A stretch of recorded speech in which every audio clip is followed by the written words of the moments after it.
एक बात बताओ कि आपको सपने आते हैं? सपने सबको आते हैं। कैसे कैसे सपने आते हैं? जहाज में उड़ते उड़ते आप नीचे गिर जाते हैं, पहाड़ पे चढ़ते चढ़ते आप कहीं चले जाते हैं, किसी की शादी करवा देते हैं, किसी का कुछ भी करा देते हैं। सपने कैसे रहते हैं हमारे? कुछ भी उनका संबंध नहीं होता, लेकिन कुछ शुभ स्वप्न भी होते हैं जो सुबह के समय में देखे गए होते हैं। वो आपको आपके जीवन से संबंधित कुछ इशारा भी देते हैं। वो होते हैं जो जागी हुई आत्माएं हैं, उनको वैसे शुभ स्वप्न आते हैं। लेकिन आप और हमारे जैसे लोगों को कैसे आल पटोल सपने आते हैं जिनका कभी भी कोई भी अर्थ नहीं होता। तो मैं आपसे पूछना चाहती हूँ मेरी माताओं कि सपने का अर्थ क्या है? आपका जो दिमाग है बचपन से लेकर अभी तक आपकी आंखें जो भी देखती जा रही हैं, जो भी शब्द सुनते जा रहे हैं, अगर वो आपके लिए उपयोगी नहीं है, देखिए आपका जो दिमाग है ना, मन है, वो एक डब्बे की तरह है। वो उसमें सब कुछ रखता जाता है, सब कुछ। आपने एक छोटी चीज भी देखी लेकिन ध्यान से नहीं देखी, बस आपकी आंखों ने देखी, तो वो भी उस डब्बे में क्या जाता है, उसको भरते जाता है। जो जानकारी आपके काम की है वो आप खुली आंखों से उसको कह देते हो, लेकिन जो इतना सारा कचरा है जो आपकी समझ का नहीं है, आपके काम का नहीं है, वो सब कचरा कहाँ निकलता है? सपने में निकलता है। इसलिए हमारे सपने कैसे रहते हैं? इतने उलझे हुए कचरे जैसे रहते हैं। एक सन्यासी 3 दिन से भूखा है, भोजन ही नहीं मिला, भिक्षा लेने जाता है, कहीं भी भोजन उसको मिल ही नहीं रहा।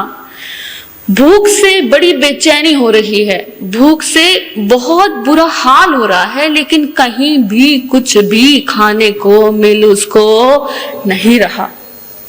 बड़ी मेहनत से, ऊपर से वर्षावास का समय है, बारिश भी आ रही है, बड़ी मुश्किल से उसको कहीं पे चावल मिले। क्या मिले? चावल।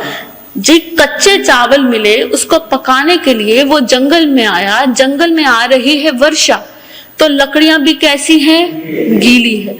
बेचारा इतनी मेहनत से उस लकड़ी को जलाने की, अग्नि प्रज्वलित करने की कोशिश में लगा हुआ है। बड़ा सिर खपाकर वो अग्नि भी जल गई। एक टूटा फूटा पात्र में उसने चावल भी पकाने को रख दिए।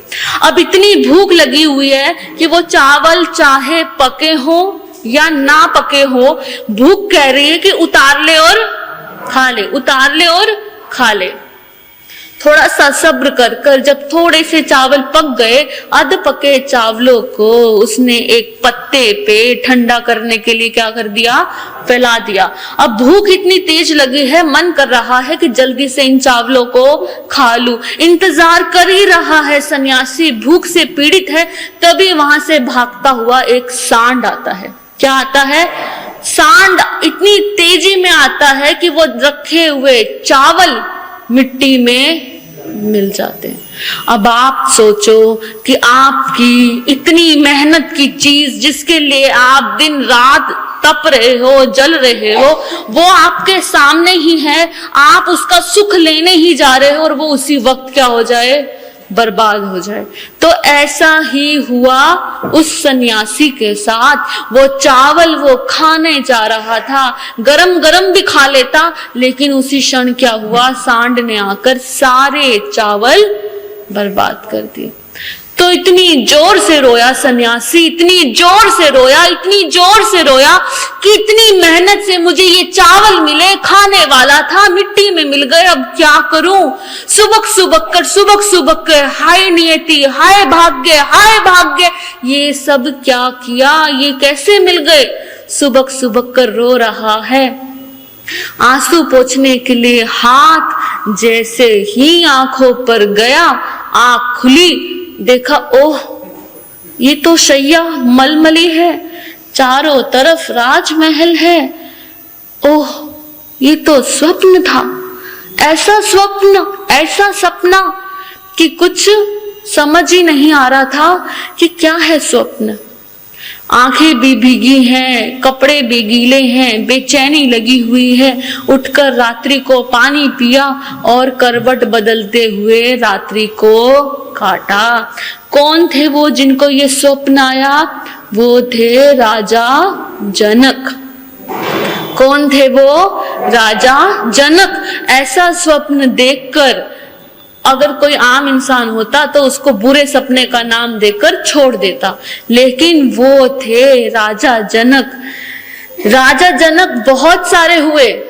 जो भी जनकपुरी का राजा बनता, जो भी जनकपुरी नामक नगरी का राजा बना, उन सबको राजा जनक की क्या दी गई? उपाधि। कि जो जनकपुरी का राजा है वो कौन है?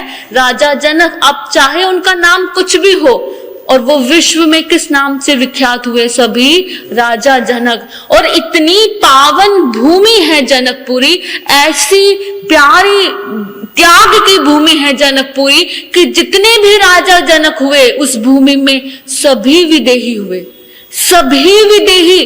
विदेही का मतलब है इस शरीर में रहते हुए भी, इस देह में रहते हुए भी देह से दूर रहना। जिस आत्मा की बात हम बार बार करते हैं कि आत्मा को जानो, स्वभाव को जानो, पहचान को जानो, बातें ही बातें करते रहते हैं, बातों में ही लगे रहते हैं आत्मा की, लेकिन भीतर कभी से कोई भी आत्मा की अनुभूति फूटती ही नहीं। आज तक फूटी ही नहीं, बस शब्दों में उसका रिपीटिशन चल रहा है। इतना रिपीटिशन हो गया कि अब आत्मा शब्द सुन के कुछ होता ही नहीं है। ठीक है, होगी आत्मा, लेकिन जो विदेही होते हैं वो उसी भाव में रहते हैं। वो शरीर से क्या रहते हैं? परे रहते हैं, उसी आत्म भाव में रमण करते हैं। तो वो है राजा जनक। तो जनक को अब नींद नहीं आ रही है। अब सुबह उठने के बाद, अब वो बहुत ही ज्ञानी किस्म के राजा थे, तो उनकी सभाओं में हमेशा शास्त्र के ऊपर, धर्म के ऊपर, गहरे गहरे विषयों के ऊपर हमेशा पंडितों की, ज्ञानियों की हमेशा क्या लगी रहती थी? एक सभा। तो अब जब राजा महाराज अगले दिन अपनी सभा में आए तो घोषणा करते हैं कि मैं रात भर बेचैन रहा। मेरा एक प्रश्न है पूरी सभा से कि जो मैं सपने में देख रहा था वो राजा जनक सत्य है, या जो मैं अब खुली आंखों से देख रहा हूं वो सत्य है? आखिर सच क्या है? आखिर सच जो आप रात को सपने में देखते हो वो सच है, या आप खुली आंख से संसार को देख रहे हो वो सच है? तो ऐसा प्रश्न किसके भीतर भी उठा? राजा जनक के।